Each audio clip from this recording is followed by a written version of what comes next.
मेरे आदर्श जिनको मैं बहुत प्यार करता हूँ, हमारे गोविंदा जी, जिनको मैं दिल से उनको बहुत फॉलो करता हूँ और बहुत सम्मानित भी हैं हम सबके लिए।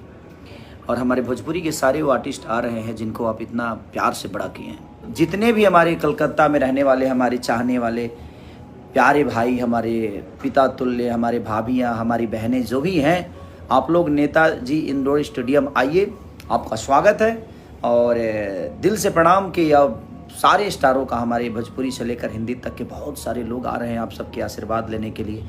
तो कल आप लोग आइए और अपना प्यार आशीर्वाद इतना दे दीजिए कि बस एकदम गदगदा जाए हम सब। अगर आपको भी खेसारी भैया के साथ साथ गोविंदा जी की भी परफॉर्मेंस देखनी है तो कल आपको इंदौर स्टेडियम जाना पड़ेगा, जहां पर खेसारी लाल यादव के साथ में भोजपुरी इंडस्ट्री के अन्य स्टार भी आ रहे हैं। और मजे की बात तो ये है कि उनके साथ में बॉलीवुड इंडस्ट्री के चमकते सितारे गोविंदा जी साथ में परफॉर्म करने वाले हैं खेसारी भैया के। तो कल अगर आप मिलना चाहें तो आप जरूर जाइएगा।